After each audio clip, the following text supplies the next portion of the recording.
पागलपन है ये?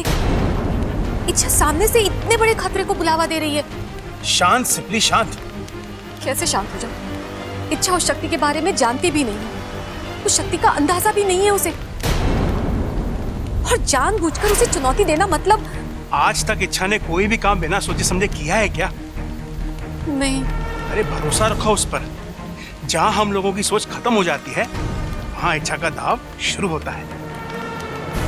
सामने वाला समझ भी नहीं पाता और इच्छा अपनी चाल खेल जाती है।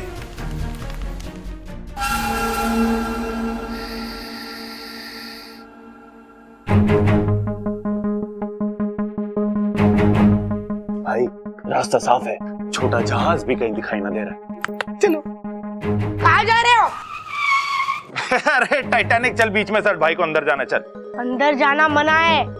अरे अपू बेटा तू देख ना राके, भाई ने हेलमेट पहन रखा है, अब ना भाभी भाई का चेहरा देख पाएंगी ना भाई भाभी का। चल हट बीच में से। अरे लेकिन पापा की आंखें तो खुली है ना। अरे बस इतनी सी बात, भाई की आंखों में पट्टी बांध देंगे हम।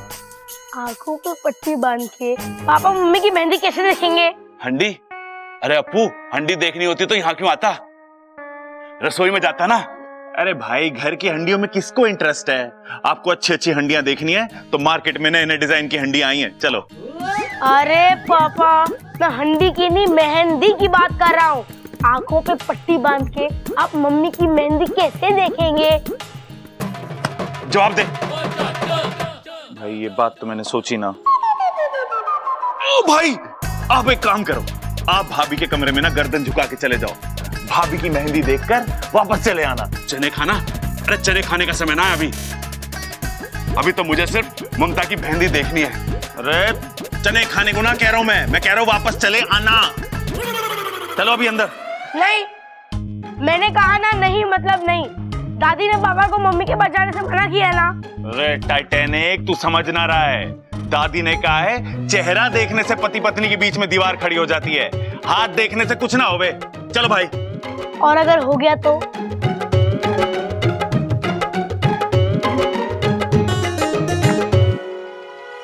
और अगर हो गया तो?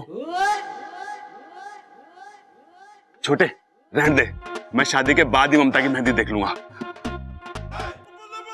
चल।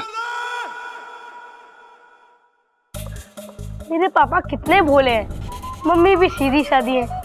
पता नहीं मेरे पास ये शैतानी दिमाग कहाँ से आया। मैं अब भी तुम्हारा इंतजार कर रही हूँ, आओ मेरे सामने। नहीं, तुम नहीं आओगे क्योंकि तुम कायर हो। तुम सिर्फ पीठ पीछे वार करना जानते हो। मेरे सामने आके वार करने की या मेरे वार को झेलने की हिम्मत नहीं है तुम में। अपने आप को बहुत ही शक्तिशाली समझते हो ना, और एक सपोली से डर गए। अरे लानत है तुम पर। दिमाग को भेदने वाला दिल का इतना कमजोर होगा ये मैंने कभी नहीं सोचा था। बस अब अपनी हार मान जाओ और इंसानी बस्ती से दूर चले जाओ।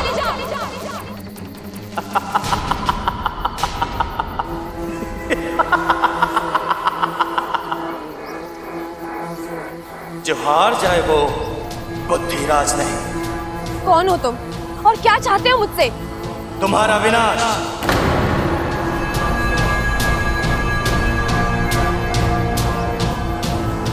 और तुम्हारे साथ साथ इस पूरी अच्छाई का विनाश। अच्छाई ना कभी खत्म हुई है और ना कभी होगी। तुम जैसे कई आए और कई चले गए, लेकिन अच्छाई जहाँ थी वही रहेगी। उसी के दम पर ये दुनिया कायम है और इतिहास गवाह है कि जब जब किसी बुद्धिराज ने पृथ्वी पर जन्म लिया है, इसे खत्म करने के लिए एक इच्छा पैदा हुई है। लेकिन आज इतिहास बदलेगा, आज बुराई जीतेगी, आज बुद्धिराज जीतेगा।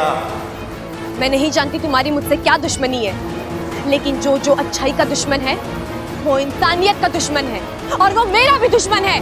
आओ तो फिर देखते हैं किसमें कितनी ताकत है। अपनी जितनी शक्ति आजमानी आजमा लो। मैं यहाँ तुम्हारे सामने कवच की तरह खड़ी रहूंगी और तुम मुझे भेद कर नहीं जा सकते।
शक्ल तो कुछ जानी पहचानी सी लग रही है।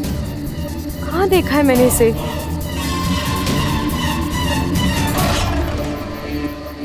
क्या सोच रही हो इच्छा?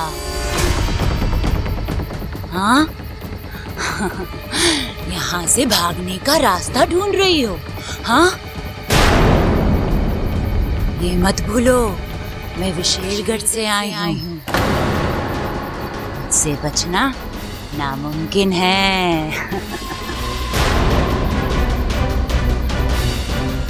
मुझे छेड़कर तुमने बहुत बड़ी गलती की है। अब इसका अंजाम तो तुम्हें भुगतना ही होगा। मैंने किसी को नहीं छेड़ा है। मैं सिर्फ मेरे घर को, मेरे अपनों को और मेरे नागिस्तान को बचाने की कोशिश कर रही हूँ। नहीं बचा पाओगे उन्हें। मैं सब खत्म कर दूंगी। मेरी ताकत तो तुम देख ही चुकी हो। एक ही बार में तुम्हें धूल चटाती। अरे तुम्हारी तो कोई औकात ही नहीं है मेरे सामने। तुम क्यों कर रही हो ये सब? नागिस्तान ने क्या बिगाड़ा है तुम्हारा? नागिस्तान, नफरत है मुझे नागिस्तान से, वहां के नागों से। नागिस्तान के नाग प्रजाति पर कलंक है। एक और, हम पूरी दुनिया पर दहशत फैलाना चाहते हैं, राज करना चाहते हैं, और तुम? दुनिया को दहशत से नहीं, प्यार से जीता जाता है। बंद करो अपने ये बकवास। अगर मैं चाहूं तो तुम दोनों को अभी इसी वक्त नागोमी देव के पास पहुंचा सकती हूँ, लेकिन मैं ऐसा करूंगी नहीं इच्छा।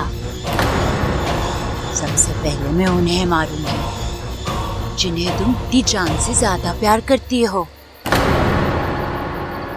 वो पहलवान परिवार। नहीं, तुम कुछ नहीं करोगी उस परिवार को। करूंगी। उस परिवार की एक एक सदस्य की आरती उठवाऊंगी। बस बहुत बोल चुके तुम। जब तक मैं जिंदा हूँ तुम उस परिवार का कुछ नहीं बिगाड़ सकती। अच्छा, चलो देखते हैं। अब से 24 घंटों में बुद्धिराज उस परिवार के एक एक सदस्य के दिमाग पर वार करेगा, उन्हें कमजोर कर देगा, पागल कर देगा उन सबको, और फिर मैं उन्हें खत्म कर दूंगी। ऐसा कुछ नहीं होगा। मैं तुम्हें तुम्हारे इन मंसूबों में कभी कामयाब नहीं होने दूंगी। अगर इस लड़ाई में किसी की हाथ होगी तो वो तुम्हारी होगी। मुझे भी देखना है कि तुम उस परिवार को कैसे बचाती हो। जाओ जाओ इच्छा।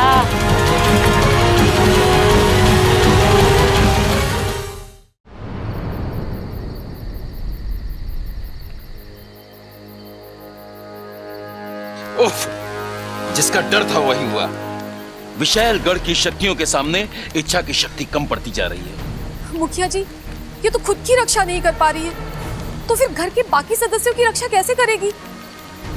हम सब भी ना अपनी शक्तियां उसे दान कर देते हैं, शायद हमारी शक्तियां उसे बचा पाए। नहीं सिपली, इच्छा नहीं मानेगी।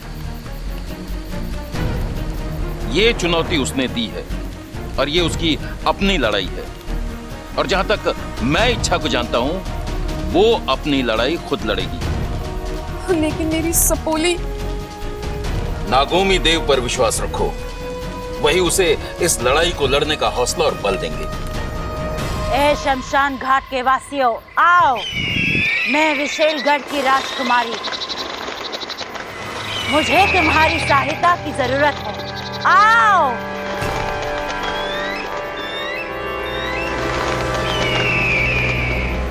अभी इसी वक्त विशेलगढ़ जाओ, मेरा एक संदेशा पहुंचाओ। हम बहुत जल्द नागिस्तान पर हमला करने वाले हैं। वहां के एक एक नाग को कुचलकर नागिस्तान की हस्ती मिटानी है। सबसे कह दो अपनी शक्तियों के साथ तैयार रहे। हमें नागिस्तान में विशेलगढ़ का निर्माण करना है। जाओ जाओ। विशैली, ये कौन सा खेल खेल रही हो तुम? अच्छी खासी वो इच्छा हमारे हाथ आई थी, उसे तो उसी वक्त मार देना चाहिए था। मुझे छोटी छोटी खुशियां बटोरने का कोई शौक नहीं है।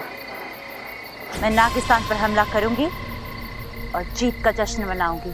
लेकिन इच्छा के साथ तुम्हारी चुनौती, उसका क्या उद्देश्य है? अगर मैं इच्छा के गले पर तलवार भी रख दूं, तब भी वो मुझे नागिस्तान का पता नहीं बताएगी।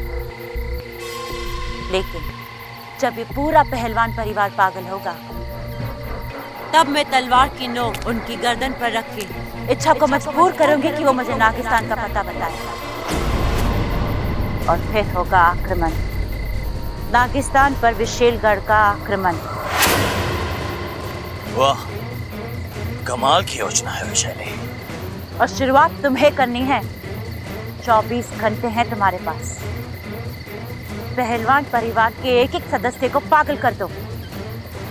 अब लो, और मेरा पहला शिकार होगा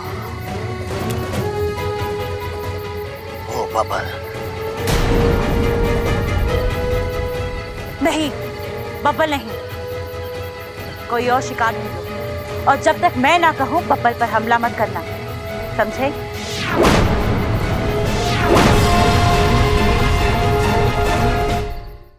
भाई, मैंने 200 की लड़ी मंगाई थी, घी के कनस्तर बनाए थे, वो कहाँ हैं? शादी के बाद भेजेगा क्या? अब भेज, जल्दी भेज।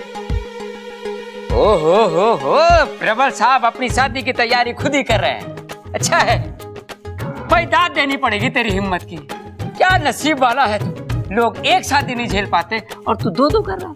पिताजी, शादी दूसरी है, पर बीवी तो पहली वाली है ना। अरे बेटे, ऐसे हालातों में तो और मुश्किल हो जावे है। मैं तो अपनी पहली शादी को बुरा सपना समझकर भूलने की कोशिश कर रहा हूँ। क्या है? क्या?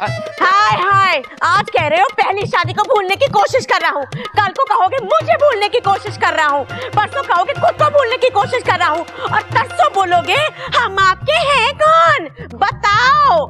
बस,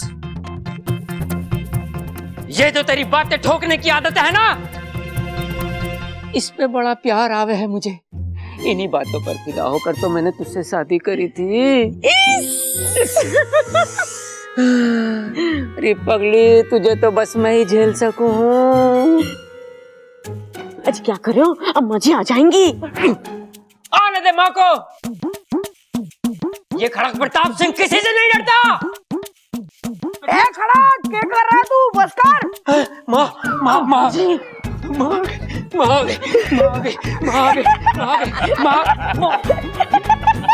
चुप रहो। तुम लोग हंस क्यों रहे हो? अरे दादाजी, वो दादी नहीं, मैं था। अपने दादा के साथ मजाक करता है? अरे नाना पिताजी, अप्पू तो सिर्फ मजाक कर रहा था। मैं समझा कुछ और कर रहा था। अप्पू, एक बार फिर से बता, तेरी दादी कैसे करती है? ए छोरा, क्या कर रहा है तू? बस कर।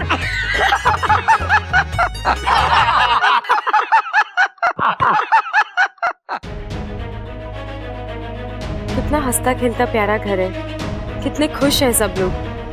और वो विशेलगढ़ वाली नागिनी से नहीं, मैं इस घर पर कभी कोई आंच नहीं आने दूंगी, कभी नहीं।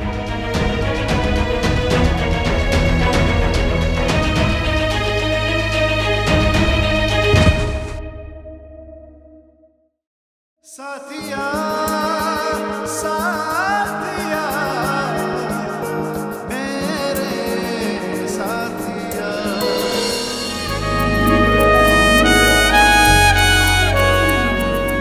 तुम्हें जो बार बार मुझसे टकराती हो, ये अनजाने में होता है कि तुम जानबूझकर मुझे लाइन माइन मारती हो? हाँ, यही सवाल मैं भी आपसे पूछ सकती हूँ बब्बल जी। तो पूछो ना, मेरा जवाब तैयार है। वो क्या है ना, कभी कभी मुझसे गलती हो जाती है तो फिसल जाता हूँ। अब तुम अमृता तो हो नहीं कि जानबूझकर तुम्हारी बाहों में आऊंगा। अमृता की बाहों में जो सुकून है ना, वो तुम्हारी बाहों में कहाँ।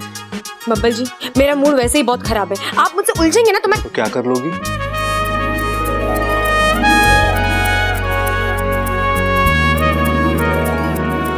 आपको डस लूंगी। नागिन हो क्या? हाँ, जहरीली नागिन हूँ। मुझ पर जहर नहीं, सिर्फ प्यार काम करता है। वैसे तुमने अमृता को कोई देखा है? क्यों? आपकी जेब में नहीं है क्या? और रखने का इरादा भी नहीं है। वो क्या है ना, भगवान ने इतना बड़ा दिल दिया है तो सोच जहाँ रखना है रखिए, मेरी बला से मुझे कोई फर्क नहीं पड़ता। अरे अमृता, तुम कहाँ थी? तुमने तो कहा तुम्हें कोई फर्क नहीं पड़ता, झूठी।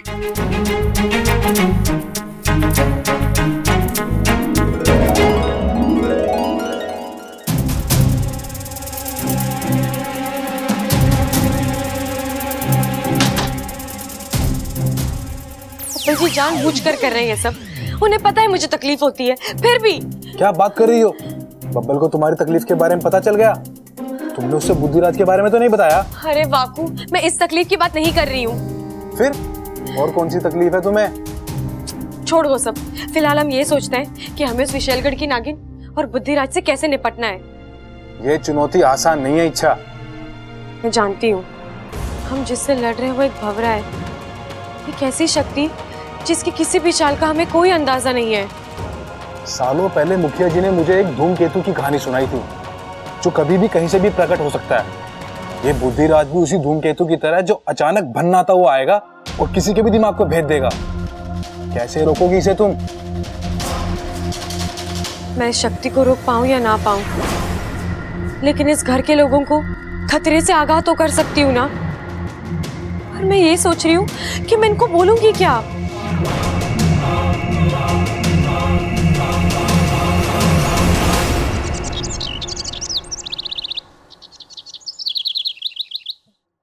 ना ना ना, वो ना जिसमें मैसेज फ्री हो ना, वो वाला पैकेज एक्टिवेट कर। हाँ हाँ, और आज के आज कर, समझा? हाँ। अरे नाश्ता ठंडा हो रहा है। अरे माँ, मैं सोच रहा था कि सबको फोन पे ही न्योता दे देते हैं। सही कह रहा है तू, कार्ड छपाने का समय कहाँ है हमारे पास, शादी जो सर पर खड़ी है। हाँ। अच्छा सुनिए सुनिए, मुझे आप सबसे एक बहुत जरूरी बात करनी है। क्या बात है छोरी, तू तो बड़ी टेंशन में लग रही।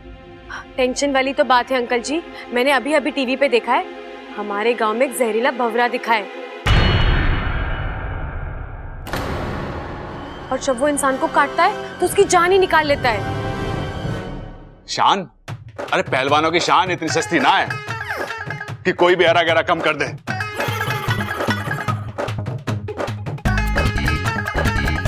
प्रबल भैया, मैं शान की नहीं, जान की बात कर रही हूँ। ए छोरी, वो भंवरे के काटने का कोई इलाज विलाज बताया उन्होंने? हाँ दादी, एक दवाई है जिसे छिड़कने से भंवरा भाग जाता है। तो ठीक है माँ, मैं दवाई लेके आता हूँ। वैसे तो उस भोरे के लिए खड़क प्रताप सिंह का थप्पड़ ही काफी है, लेकिन अगर दवाई भी साथ में हो तो ठीक है। किसी को कहीं भी जाने की जरूरत नहीं है, मैं दवाई ले आई हूँ। जब भी किसी को भंवरे की आवाज सुनाई दे, फौरन मुझे बुला लेना, मैं सब ठीक कर दूंगी, ठीक है?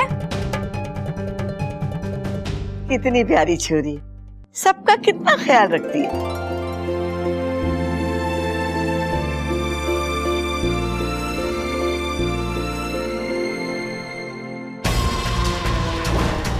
कोशिश तो तुम्हारी अच्छी है अच्छा, लेकिन इसका कोई फायदा नहीं होगा। अब बुद्धिराज के कहर को तुम नहीं रोक पाओगे।